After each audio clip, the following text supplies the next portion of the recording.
Greetings, friends, and welcome to Beast Foundry. My name is Christian, and as usual, I will be your guide today.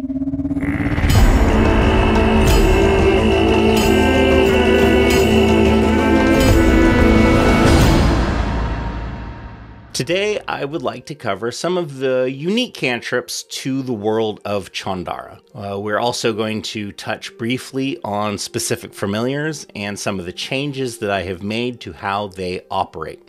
Particularly new specific familiars. We've made no additional alterations to the existing specific familiars in the Pathfinder 2 setting. However, all of the ones that we create, they're going to have these additional effects that we cover at the end of this video. But without further ado, let's get into the spells.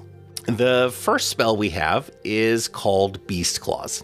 It is a occult and primal cantrip, 2-action casting, duration 1 minute. However, what this spell does, and the way it differs from Gouging Claw, it is a 1 action to make the spell attack. So after you cast it, you can make a spell attack basically every action if that's what you choose. You're going to take huge penalties to your attack roll, but you can use this as a follow-up for, you cast Electric Arc and there's an enemy next to you, you could nail them with Beast Claws. The damage is 1d6 plus your spellcasting modifier. It is a heightened +2, so we keep the damage a little lower to help with the fact that you can use this multiple times in a round.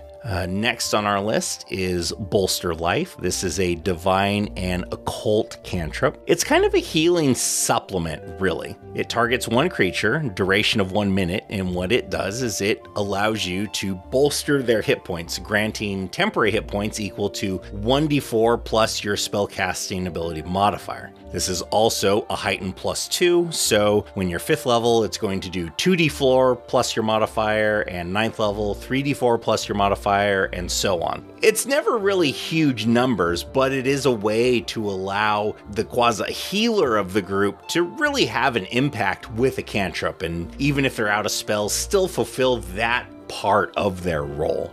Next, we have Elemental Blast. This is an arcane and primal spell. It has a decent range of 50 feet. It is a basic reflex spell. It does 1d6 plus your modifier. However, the interesting thing with this spell is the damage type is random. Every time you cast the spell, you're going to roll a d4, and that result will determine the type of damage you deal. Either acid, cold, electricity, or fire. It is heightened +1, so the damage stays pretty consistent. However, there's going to be times where, the creature might be weak to fire, but resistant to cold. So it's going to be random what kind of damage you deal. So it's for gamblers. It's a fun spell, so I hope people enjoy this one.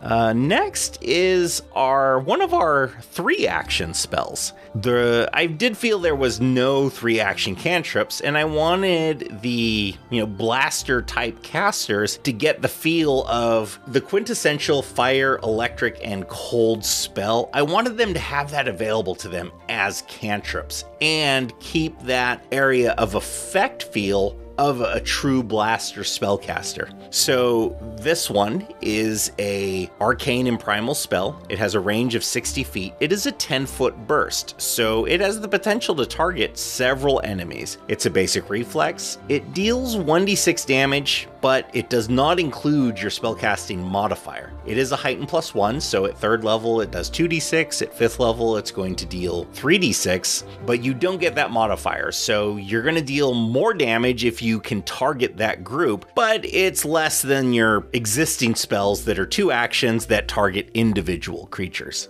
Next, we have Fire Tongue. This is a very specialized spell. It is arcane and primal. It is a 1-action casting. It's a 15-foot cone. Now, the duration is until the end of your next turn. And the reason it is that way is what it does is it gives you the ability to make a breath weapon attack. This attack is a cone. It is fire, but you still have to spend 2 actions to make the attack. So it's possible to use use all 3 actions and use this in one round. The damage is 1d4 plus your spellcasting modifier, and the heighten is +1, so it's going up 1d4 every spell level. But if you're going to use it every round, it takes 3 actions. It does last until the end of your next turn, so what it allows you to do is maybe you're going to cast a spell and you have 1 action, not sure what to do. You're going to cast Fire Tongue. Next round, maybe you use it and still have 1 action to move away or move up into position and use it. It's just designed to give you a little versatility in what you're doing. Next, we have Freezing Mist, the second of our 3 action casting spells. It is Arcane and Primal. This is a 15-foot cone, basic reflex save. As with Fire Burst, it does 1d6, no spellcasting modifier. It is heightened +1, so it's 2nd level spells, aka 3rd level character, you're dealing 2d6, 5th level character, you're dealing 3d6. Again, it's just a way to give you that feel of area effects with cantrips and allow you to feel like that true blaster caster all the time. This is,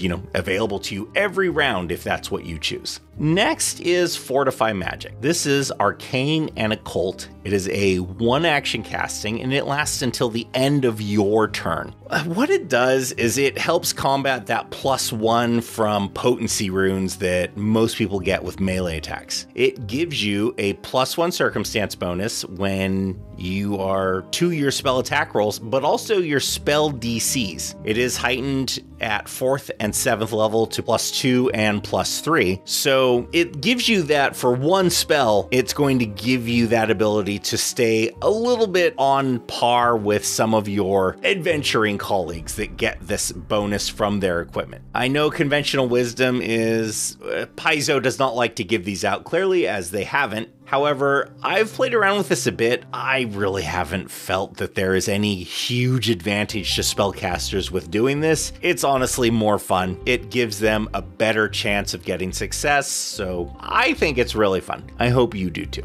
Next, we have Unholy Flame. This is kind of a quintessential divine caster attack spell. It is only divine. It's a watered down version of Searing Light. It does 1d4 plus your modifier damage. If it's a critical failure, they take 1d4 persistent fire damage. If the target is undead or a fiend, increase the damage from d4s to d6s. And that is on both effects, the initial damage and the persistent damage. So it is a basic attack cantrip for the cleric or other divine caster. It gives them a little bite so that they feel like if they want to make those attacks, they can.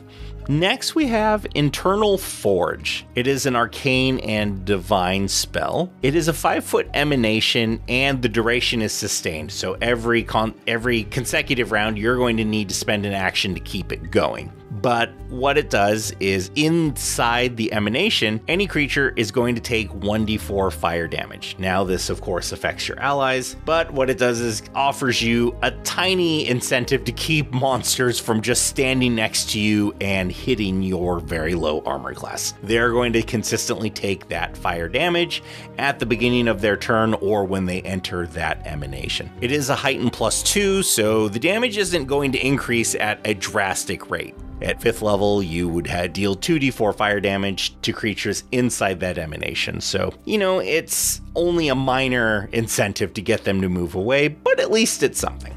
Our third and final 3-action attack cantrip is Lightning Zap. Emulates a lightning bolt. It is arcane and primal, 30-foot line. Again, like the others, 1d6 damage, does not include your spellcasting modifier. Heightens +1 with an additional d6. So at 3rd level 2d6, 5th level 3d6, so on and so forth. Again, just to give that caster the feel of I can cast lightning bolt every round. Might not be the best decision. Electric Arc might be better, depending on what's going on, but you have this option. Next is Mind Fog. This is a pretty fun cantrip, I feel. It is divine and occult. It is a reaction cantrip. And what it does is when a creature takes an action that targets armor class, fortitude, reflex, or willpower, you can cast this spell as a reaction. It is a saving throw, is willpower save. If they succeed, they're unaffected, but if they fail, they're stupefied 1. If they critically fail, they're stupefied 2.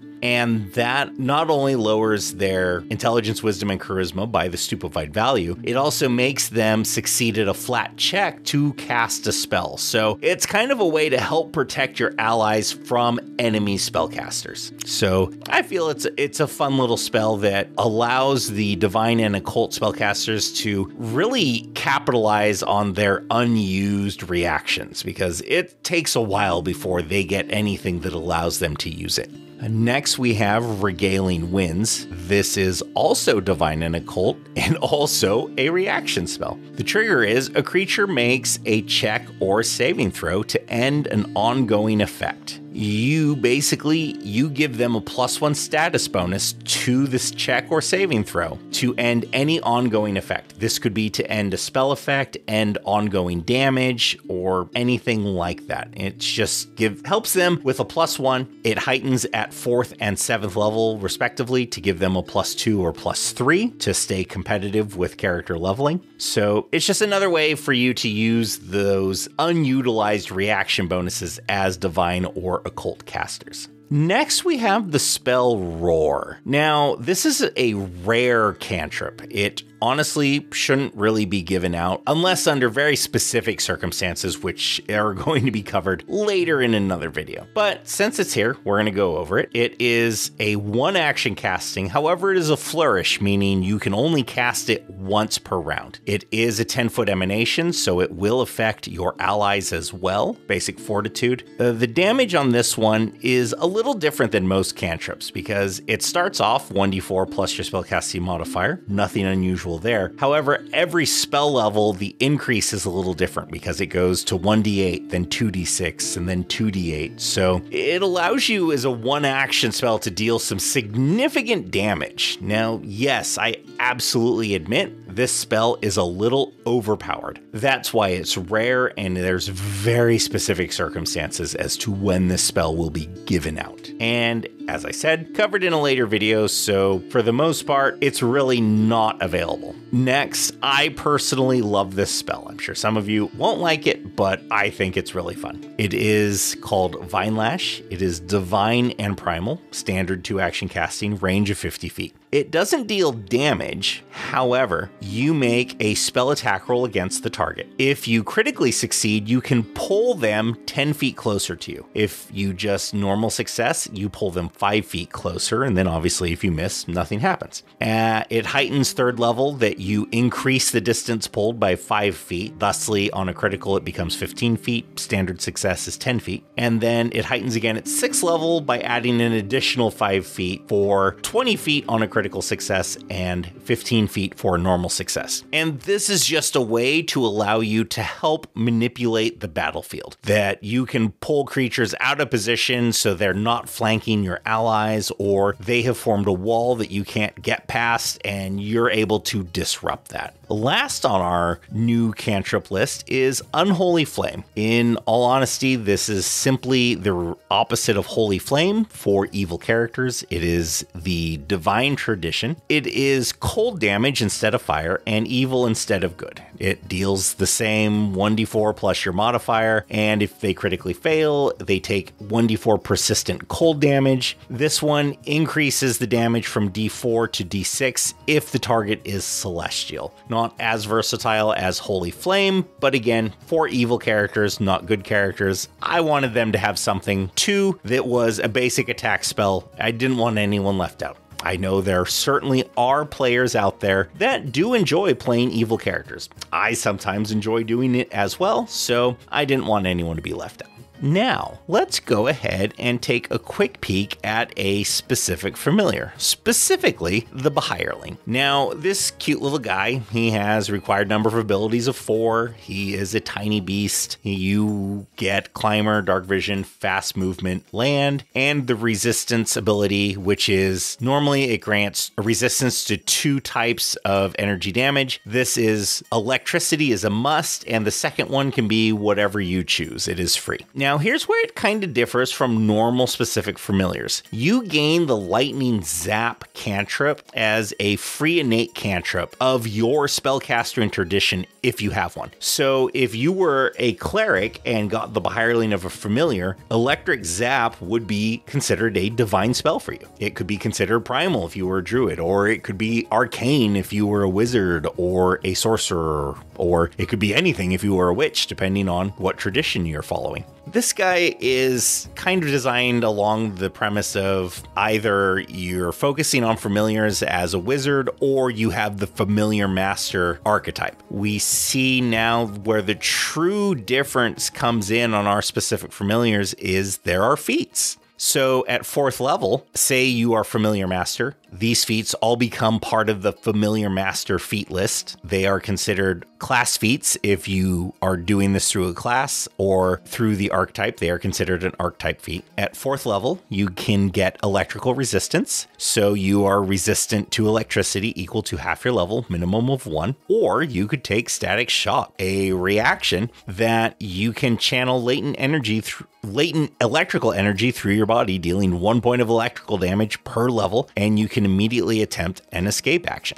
So if you are a 8th level character and you have this feat, you can use the reaction. If someone grabs you, you're going to deal 8 points of damage to them, and immediately you can attempt to make an escape action to try to get away as they are jolted by this electrical damage. At 6th level, you could select the Overcharge feat. This allows you to add your spellcasting ability modifier to your Lightning Zap power. So it gives you that extra damage, making it a lot more productive and useful spell. At 8th level, we have Electrical Attunement. As electricity courses through you, anytime you deal damage from a strike or casting a spell, you deal an additional 2 points of electrical damage. Now, this could be any attack, this could be any spell. If you cast Produce Flame and hit, you're going to deal an additional 2 points of electrical damage, even though it doesn't normally deal electrical damage. If you cast Cone of Cold, after you do all your damage, add 2 damage of electrical. If you shoot a bow and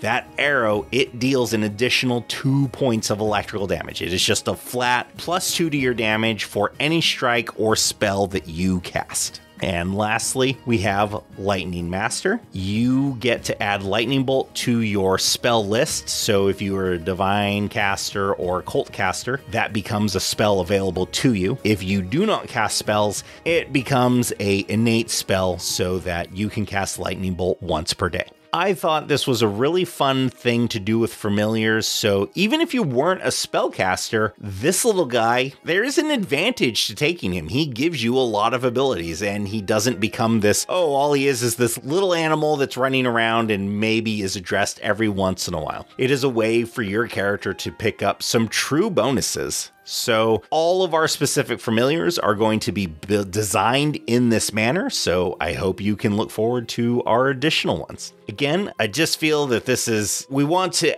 add as much our abilities and flexibilities into flexibleness of your character creation so that you feel, you can maximize whatever it is you want, or that your choices have some really good game impact. As always, if you've enjoyed this video, please like and subscribe, and you can always find me on the Roll for Intent Discord if you have any questions and want to talk to me in real time. Please feel free to leave a comment, and I hope you've enjoyed this video. Until next time, game well, friends.